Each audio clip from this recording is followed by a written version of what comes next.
So, as I said, we're going to just kind of, I guess, real quick go over this prayer and some patterns in this prayer. And one of the things that we see with prayer is that he begins with praising God. And we all know that God is definitely worth praising, right? Because of who he is. And so we see here in verse 5, it says, I beseech you, O Lord God of heaven, thy great and awesome God. So he comes out and he starts praising God and listing some of the attributes that God has that are great. And we know that we can't, we can spend all day praising God and our whole lives. But so we see he begins his prayer this way. I don't know if you notice that whenever people address kings and things, they begin with praise too, right? Because they want to find favor with that person. And we know that God is greater than those kings. So he begins with prayer. Also, we see here that he's persistent. He talks about how he had, see here in verse, well, he talks about how, here in verse 4, I'm sorry. It's how he had mourned for days and was fasting and praying for the God of heaven. So this wasn't just something he did one time. It's something he was doing for days. He was fasting. He was concentrating on it. Also, another portion of this is he confesses the sins of Israel, confesses his own family sins. Whenever we go to God in prayer, what do we have that we need to confess? Our own sins. So we're praising God. We're doing this, regularly. And we are also recognizing our weaknesses and praying and confessing those sins to God. Another thing we see is he relies on God's faithfulness, that he has always been faithful to his people. And so he kind of calls on that. And so I think that as Nehemiah did that, we can do that as well. And so if we're confessing our sins and repenting of them, we can call on God's faithfulness. And what can we be confident that God is going to do? He's going to grant us that forgiveness, right? And so that's, to me, that's huge. You can be confident that you're going to get it. Also, we see here he remembers how God had redeemed others. And then at the end of it, he talks about his servanthood. He declares his loyalty to God. I want to be your servant. And then all the way down at the end of it, he asks for something specific. And so at the end of his prayer, he asks for something specific. He says, God, please give me a new Corvette. No, he prays for something specific that is about God's plan. So the specific thing that he prays for is he's about to go in and talk to the king and ask permission to go back to Jerusalem. And so he's praised. He says, here at this, he says, grant him compassion before this man. So he prays specifically that the king Artaxerxes is going to give him permission to go back. And so this is part of God's plan. He prays for it. He specifically asks for that. And so I think that we can learn from that in our own prayers, right? We can specifically ask for, God's kingdom to grow. Specifically ask if we're going to introduce somebody to the Bible, that they'll be receptive of it. And so those are things that we need to specifically ask for, as Nehemiah did here. Any thoughts or comments on this? This is kind of a recap of a little bit what we did at Dempsey. Yes, next chapter begins, it says month nicely. And so these events you just read at chapter 1 were 4 months earlier. And so God is going to hear his prayer. In his way, God's not our 4 months. And so I'm sure he's wondering, when is the right time? What will be the opportunity? When will the Lord be able to do this? and it will be God presenting that opportunity, but it will be 4 months later. It doesn't happen always by Saturday. Right. And so, yeah, so some patience is involved. And so, as Dempsey points out here in chapter 2, from the time that I don't know their calendar, but from what I read, the time whenever he finds out the information of the situation of the walls in Jerusalem till the time that he's going to go in before the king is 4 months. And we don't know exactly why. Maybe the king wasn't in a different place. Maybe we don't know why, but anyway, there's this 4-month period of time that lapses between him. So it wasn't like that it didn't happen on Tuesday, so he gave up. He continued to do this. He continued praying for this, looking for the right opportunity, and maybe trying to come up with how he was going to approach it. All those things could have come into a factor. All right. So any other comments on the prayer? All right, let's look at chapter 2 then. I'm going to read verses probably 1 through 8 of chapter 2. And it came about in the 9th month of Nisan, in the 20th year of King Artaxerxes, that wine was before him, and I took up the wine and gave it to the king. Now I had not been sad in his presence. So the king said to me, "Why is your face sad, though you are not sick? This is nothing but sadness of heart." Then I was very much afraid. And I said to the king, "Let the king live forever. Why should my face not be sad when the city, the place of my father's tombs, lies desolate and its gates have been consumed by fire?" Then the king said to me, "What would you request?" So I prayed to the God of heaven. And I said to the king, "If it please the king, and if your servant has found favor before you, send me to Judah, to the city of my father's tombs, that I may rebuild it." Then the king said to me, the queen sitting beside him, "How long will your journey be? And when will you return?" So it pleased the king to send me, and I gave him a definite time. And I said to the king, "If it pleases the king, let letters be given me for the governors of the provinces beyond the river, that they may allow me to pass through until I come to Judah. And a letter to Asaph, the keeper of the king's forest, that he may give me timber to make beams for the gates of the fortress, which is by the temple, for the wall of the city, and for the house to which I will go."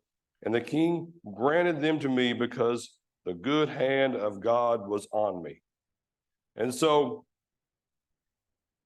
we see that, he comes into the king. It's been about 4 months. If you remember Nehemiah's job title, what was it? It was cupbearer. And so, as we understand it, his job was to test the food to make sure it hadn't been poisoned, maybe even to test it to make sure it tasted good too, because you wouldn't want to give the king something that didn't taste just right. So the king has got a lot of trust in him, and he has a big responsibility. And it's almost like, I don't know exactly what this would look like in practice, but I see if you're going to be the person that is responsible for making the food has not been poisoned, whenever you test it, are you going to give it to the waiter to carry into the king then? You're not. I think you're going to be the actual person coming to the king's table to wait on him. Do you need a refill? Would you like some more of the salmon?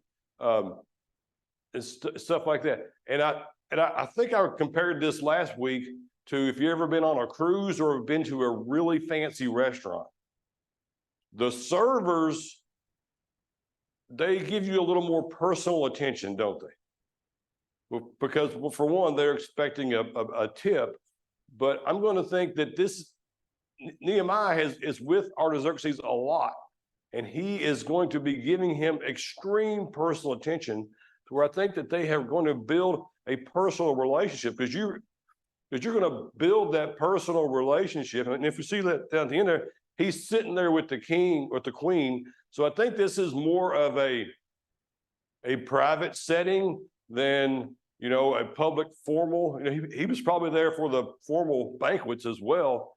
But oftentimes I'm going to say the king probably wanted to go back and have his meal without a bunch of, people around.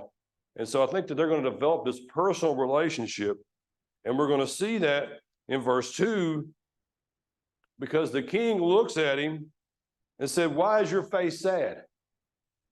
Have you ever gone to a restaurant and looked at your server and said, "Why is your face sad?" Why don't we do that? One is we might not want to know. That might be my excuse. I don't know what your all's is. Another is I don't know this person well enough to know if they're happy or sad, right? Because some people are more, you know, if you look at me, I'm not a bubbly person. If I tried to be bubbly, it would probably come off as being fake. But so people have different personalities. So there was a personal enough relationship between the king and Nehemiah that he recognized. I see Mike laughing back there. Yeah, very funny, Mike. That he recognized that something was bothering Nehemiah. I'm sorry?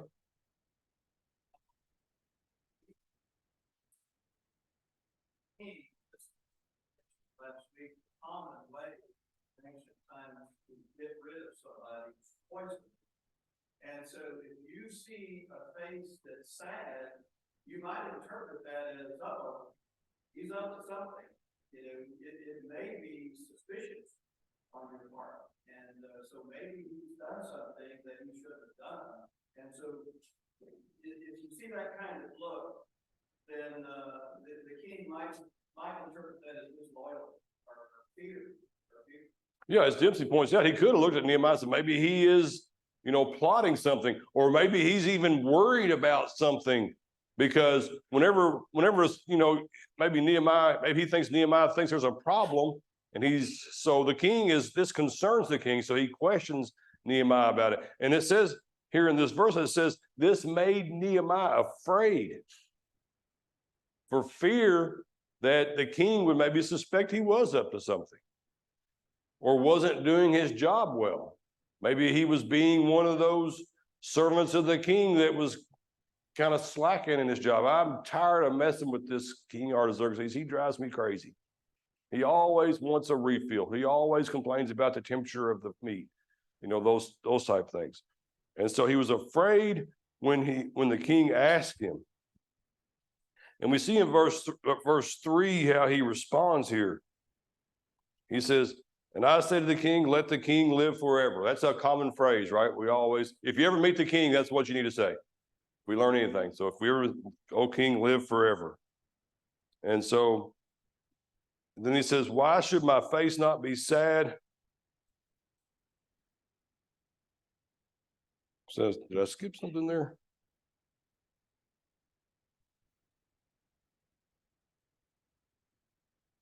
So anyway, so he says, "Why should my face not be sad when the city, the place of my father's tomb lies desolate, and its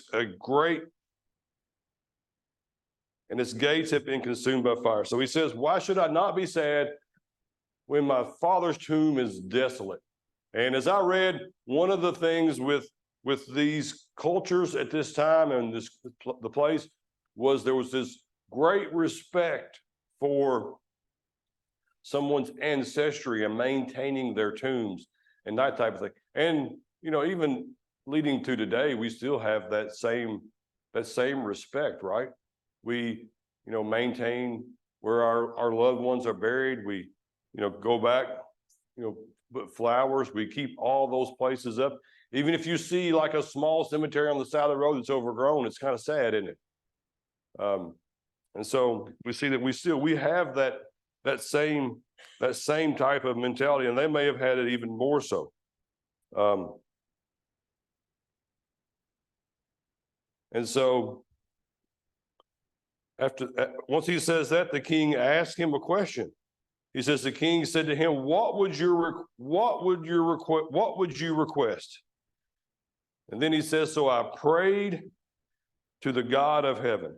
So once he tells him what's bothering him, the king obviously has some authority and some power. He says, well, what would you request that I do for you? And immediately it says that he prayed to God. We know he'd been praying leading up to this. And so the way I see this is kind of like maybe a short prayer that he would have said real quick in his head. Be like, oh, you know, please let me, get the response I want. Please let me say this in a manner that pleases the king. And so to me, that's another aspect of prayer that we don't need to ignore, right? How many times are we in a situation where we need to come up with say the right thing or do the right thing?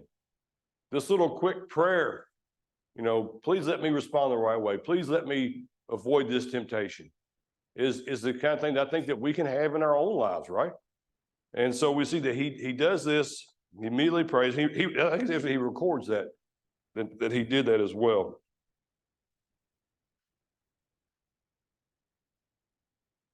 And then let's see here how he responds to the king.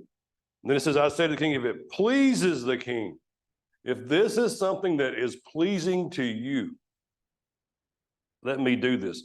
Let me go back. Excuse me. Let me go back and rebuild the tombs of my father. And he wants to go back and so he makes the request. If he puts in there, if it pleases the king. So we see that Nehemiah has something he wants to do. He is under the authority of this king, and he says, if it pleases the king. Now let's think about that in our relationship to God and Christ. Christ is the king, right? If there are things that we want to do in our prayers, we should ask if it's pleasing to you. Maybe in our actions, is this something that's going to be, if there's something I want to do, is this something that's going to be pleasing to God? And if we ask that question, that's going to keep us out of a lot of trouble a lot of times, right? Is it pleasing to God that I participate in this activity? Well, if you know that is something that's going to maybe lead to sin, then avoid that activity. So we need to always be thinking about, like Nehemiah was, what's pleasing to our king. And so we see that he asked that. And so so we see the king is going to give him a response to me. It says, then the king said to me, the queen sitting beside him, how long will your journey be? When you will return? So it pleased the king to send me, and I gave him a definite time. So what does the king is going to grant his request? But he's got a few conditions that are going to go along with it, right? How long is this going to take? When will you be back? So is he releasing Nehemiah from his responsibilities to him? No, he's giving him some time off, right? He's giving him the ability to go do this, but Nehemiah is going to be required, eventually to return, because it says he gave him a set time. It's Dempsey. Just 4 months that we see in chapter 1 and 2. You can see that Nehemiah used that time. He anticipates. He has a plan. And for everything the king has, he has an answer. It should be this amount of time. This is what we will need. This is what we need to do. He has an answer. He's ready. So he's used that time anticipating whatever question or objection might be raised. He's ready. He's prepared. A good leader has a plan.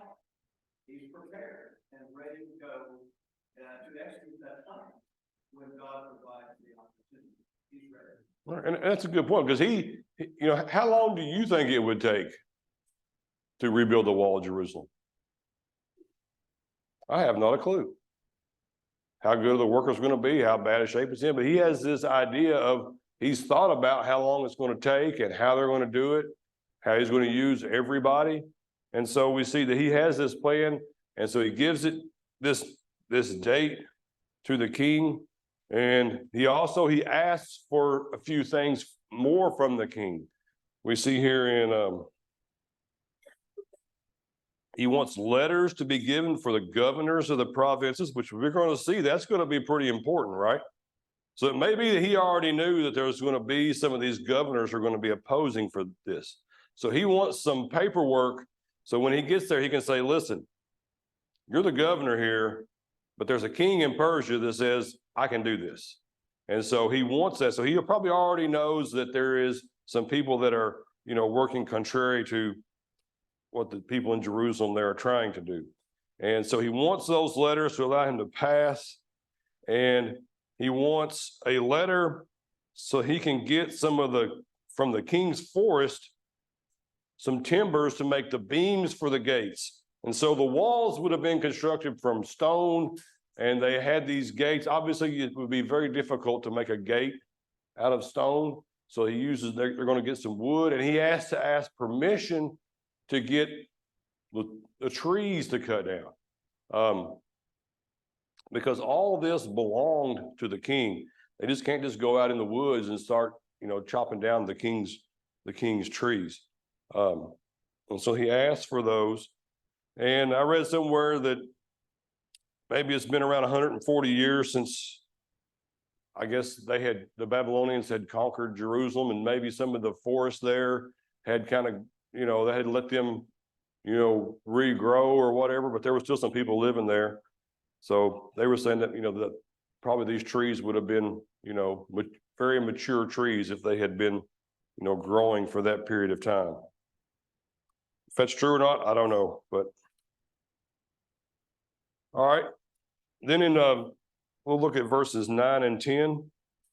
Then I came to the governors of the provinces beyond the river and gave them the king's letter. Now the king had sent with me officers of the army and horsemen.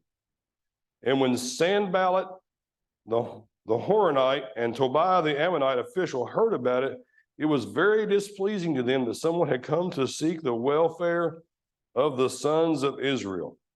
Do you remember how Ezra got back? He took an army with him to protect him, right? No, he didn't. Remember they prayed, and he said he had told the king that God would protect him, so he didn't take an army with him. But Nehemiah, he appears to be traveling with a smaller group for sure. Maybe it's only Nehemiah. Maybe his brothers are coming with him. It doesn't specifically say, but he has like a guard with him, some officials and some of the military people, and they come to this area where these governors are, and lo and behold, they want to know, what are you doing here? Well, show me your papers. And so they present to him, the papers from the king, and the governors are very pleased about this, right?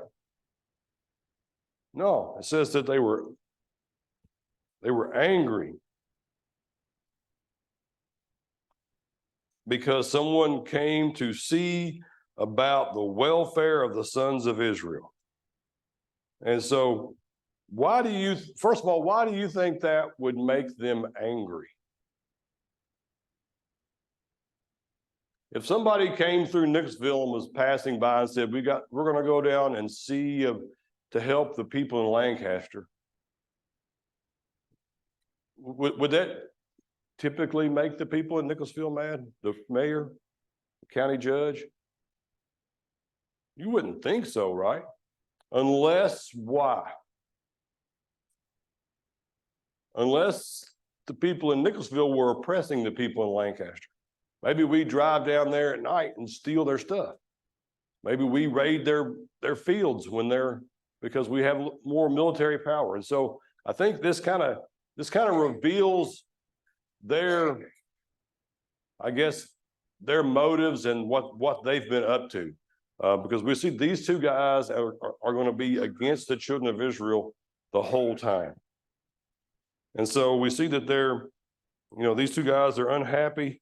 One of them is the governor of Samaria.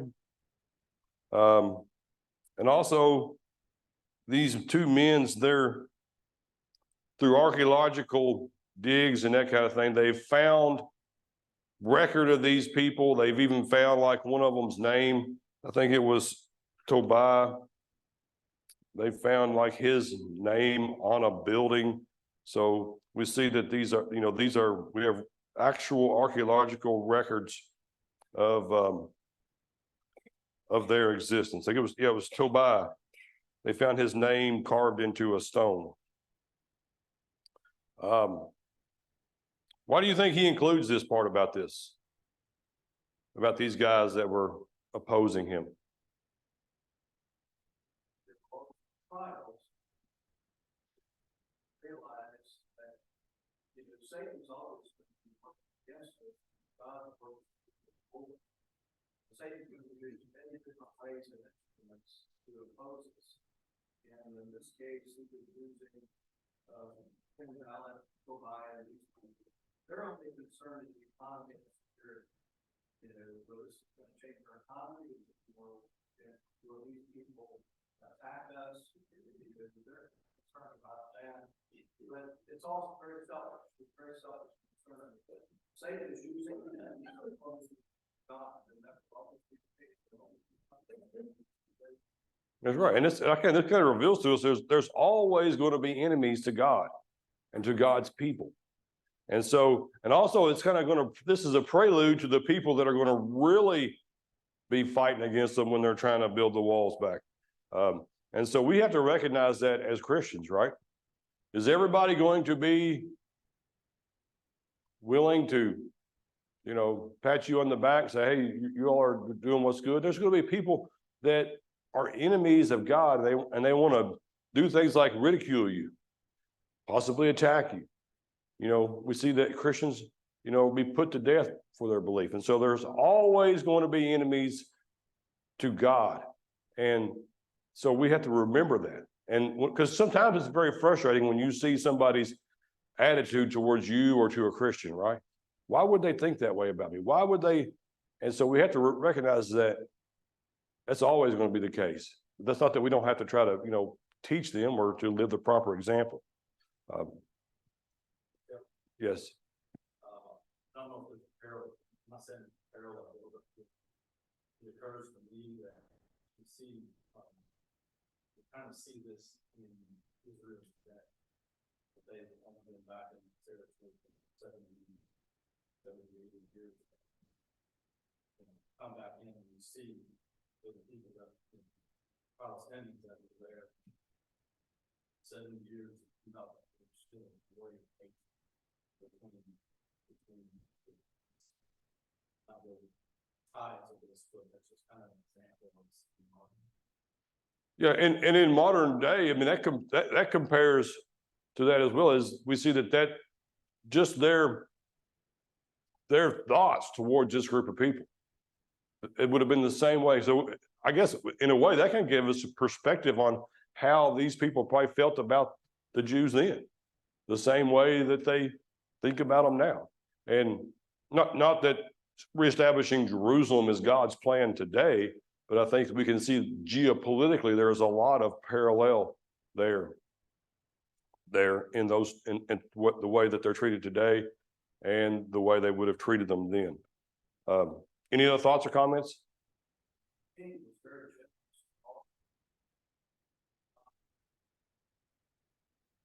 Yeah, and I think I skipped over that.